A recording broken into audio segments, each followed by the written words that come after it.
O custo de produção diário de um determinado produto é dado por C em função de x, 18 mais 3x mais 0,1x ao quadrado. O que significa isso? X está representando a quantidade produzida diariamente e o C está representando o custo de produção. Sabendo-se que cada unidade do produto é vendida por R$ 5,70, os valores que x pode variar a fim de que não haja prejuízo estão em... Então, nós vamos analisar essas desigualdades aqui, tá? Em que a nossa produção, então ela vai estar entre 8 e 10, para que não haja prejuízo, entre 10 e 12. Então, é dessa forma que nós vamos começar o nosso cálculo aqui, vamos verificar essas informações, certo? Então, vamos lá.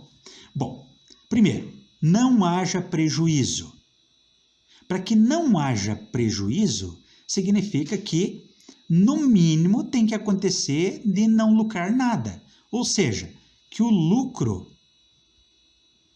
seja igual a zero. Concordam? Muito bem. Só que aqui tem duas coisas que estão sendo fornecidas, menos o lucro. Está sendo fornecida uma função que está representando o custo e outra que está representando a receita. Percebam, o custo está sendo dado por essa informação e a receita está sendo dada por 5,70 ou R$ 5,70 cada peça. Quero que vocês analisem agora comigo essa situação aqui. Eu preciso achar alguma coisa que me forneça o lucro. Então, o que é o lucro? O lucro é a receita subtraída do custo. Concordam? Muito bem. Agora vamos dar uma olhadinha na seguinte situação. Qual que é a fórmula que me indica a receita? Esta receita, vou representar por letras, ó. O lucro será igual a receita menos o custo, certo? Então, eu vou pegar agora e vou descobrir a fórmula para a receita, que é quanto? 5,70 multiplicado pela quantidade de peças que eu vendi. Então, se eu vendi uma peça, eu terei R$ 5,70 de receita. Se eu vendi 10 peças, eu terei R$ 57. Qual é a fórmula que me indica o custo? Bom, o custo está designado aqui, ó. É 18 mais 3x mais 0,1x ao quadrado. Certo? Bom, então, vocês perceberam que agora eu vou chegar a uma fórmula que fala sobre o lucro? Então, o lucro vai ser igual. Qual é a fórmula da receita? 5,70 multiplicado pela quantidade de peças, menos o custo. O custo é tudo isso aqui que me indica. Só que eu quero que você perceba que esse menos aqui, vou deixar toda a fórmula do custo entre parênteses, porque ela vai modificar todos os sinais. Então, vai ficar 18 mais 3x mais 0,1x ao quadrado.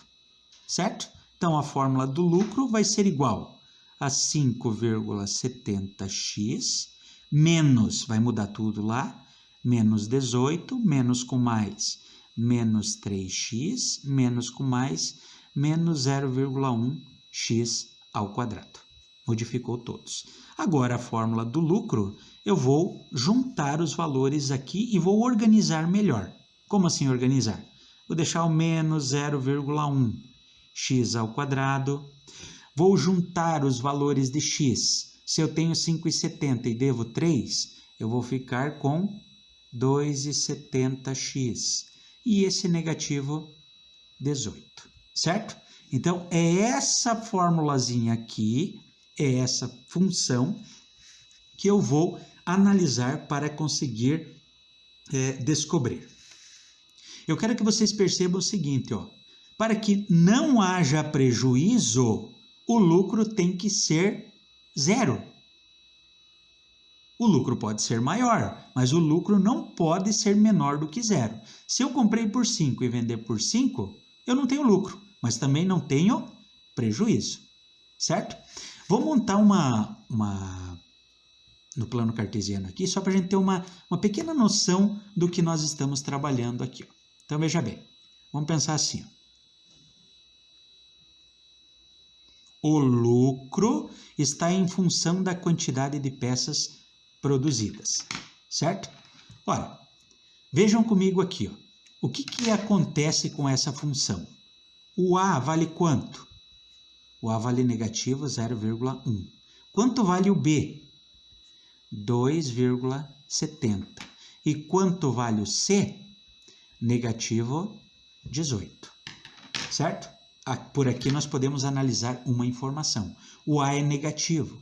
Quando o A é negativo, a concavidade vai ser voltada para baixo. Certo? Só fazendo um esboço também. O que é que nós podemos concluir a partir daqui, ó?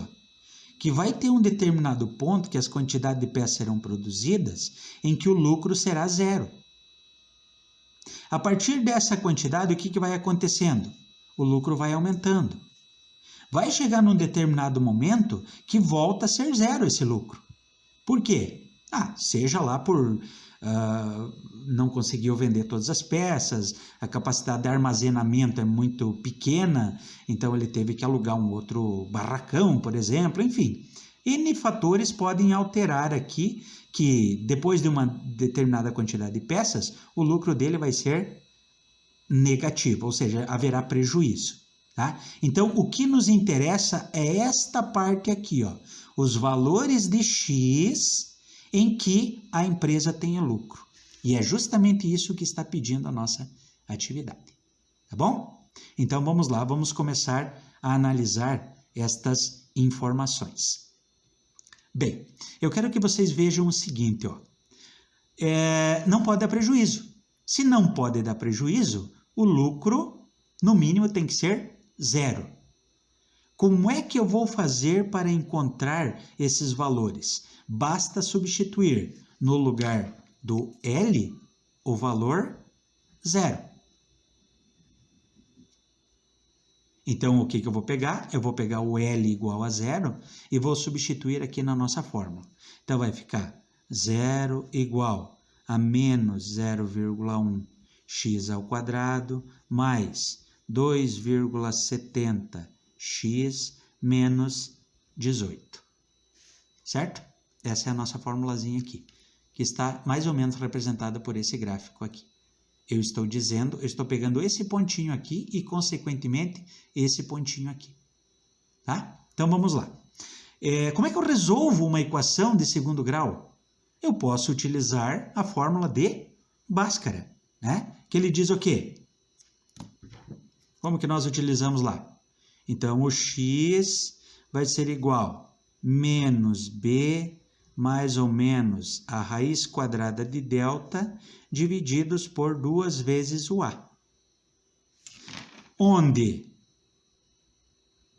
o delta vai ser igual a b ao quadrado menos 4 vezes o a vezes o c.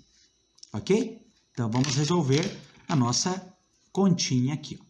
Então, o delta vai ser igual. Quanto vale o b? Olha aqui em cima.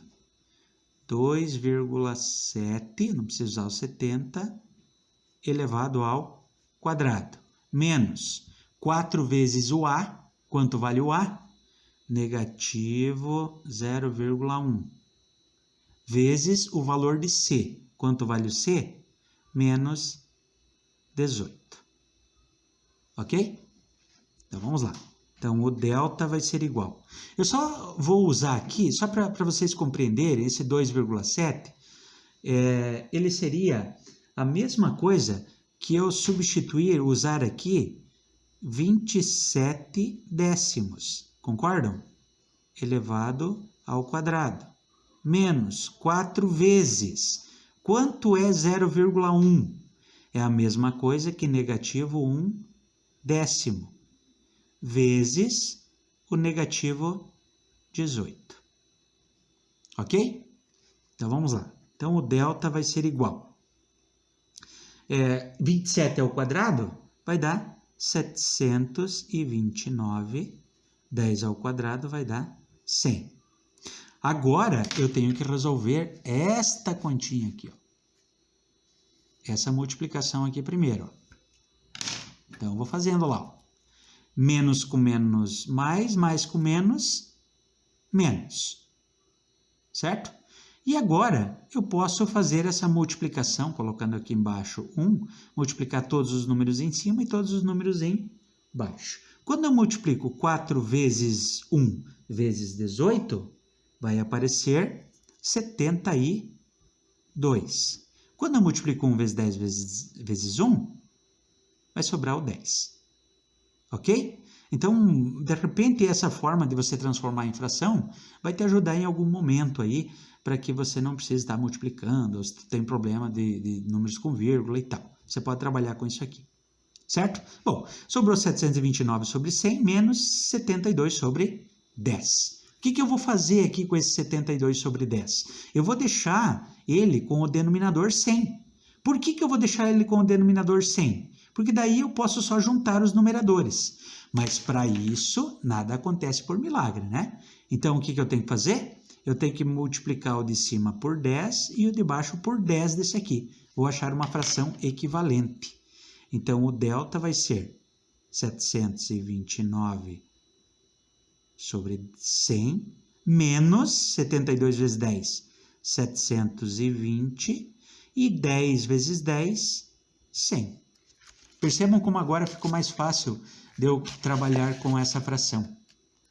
Então, o delta vai ser igual. Numa subtração de denominadores iguais, eu conservo o denominador e faço o quê? Diminuo os numeradores. Só perdão aqui é 720. Então, 729 menos 720 sobra 9. Ok? Então, este aqui é o valor do delta. Esse valor do delta, nós vamos agora substituir lá na nossa fórmula de Bhaskara.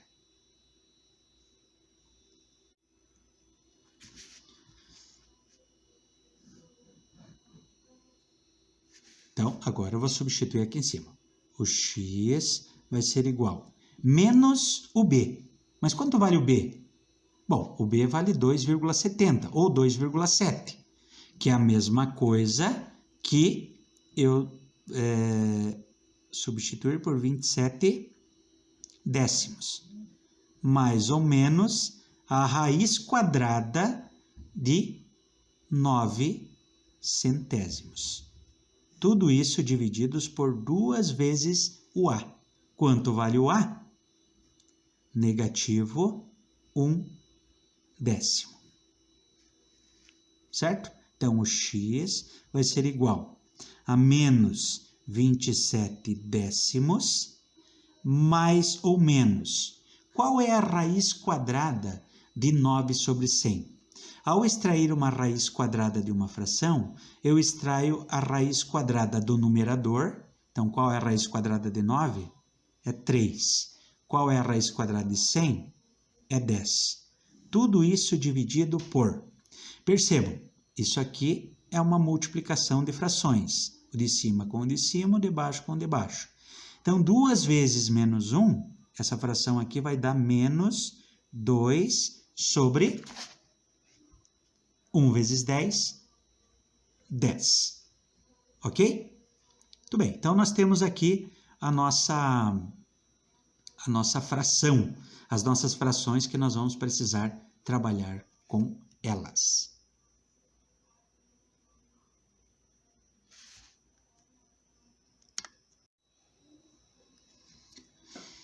Reescrevi elas novamente aqui, ó, tá? Só peguei e coloquei aqui na folha, porque a gente vai precisar de um pouquinho mais de espaço para resolver.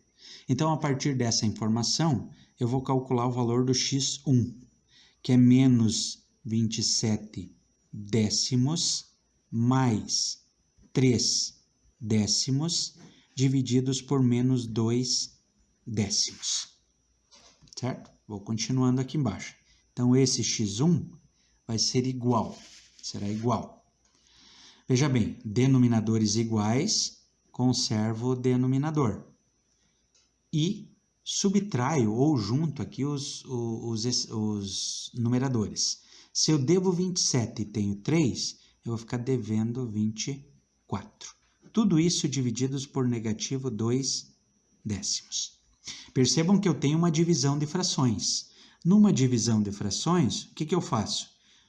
Eu conservo a primeira fração e multiplico a fração que está no denominador, o seu inverso. Ao invés de 2 décimos, vai ficar 10 sobre 2. Ok? Então, este x1 vai ser igual. Percebam, é uma multiplicação de frações e eu tenho um 10 no denominador e 1 no numerador. Posso simplificar. Ok? O que é que sobrou? Sobrou menos 24 divididos por... Só esqueci aqui o sinal de menos, né? Olha aqui, ó. Não pode esquecer isso aqui, ó.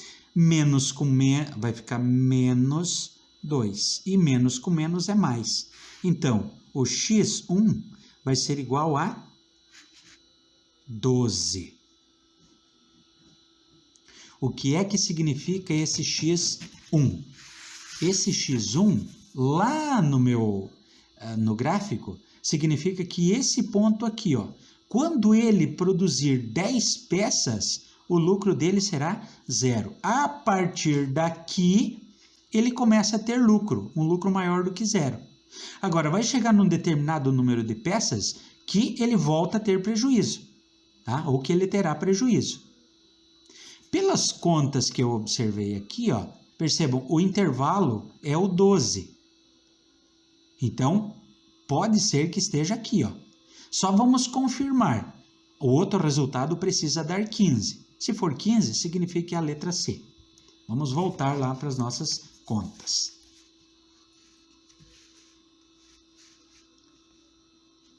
Então, achei o valor do x1. O que eu vou fazer agora? Eu vou achar o valor do x2. Vou repetir aqui em cima, ó.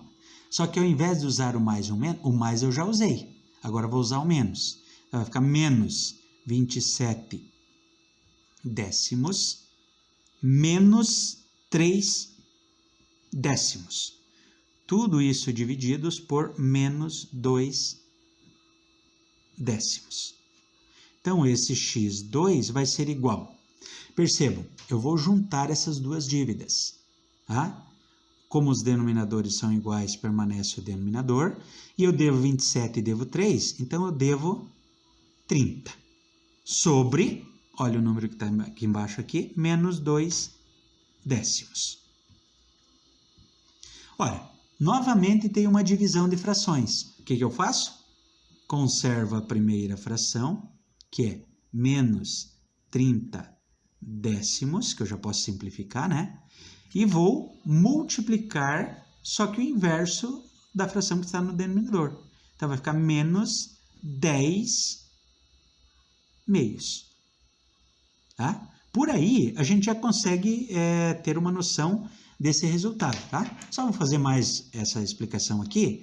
Então, eu posso simplificar esse 10 com esse 10. O que é que sobra no x2? Menos 30 divididos por menos 2. E menos com menos é o quê? É mais. 30 divididos por 2 é 15. Olha a interpretação gráfica que nós teremos aqui. Ó. Vamos voltar lá para o nosso gráfico da função. Olha aqui, ó.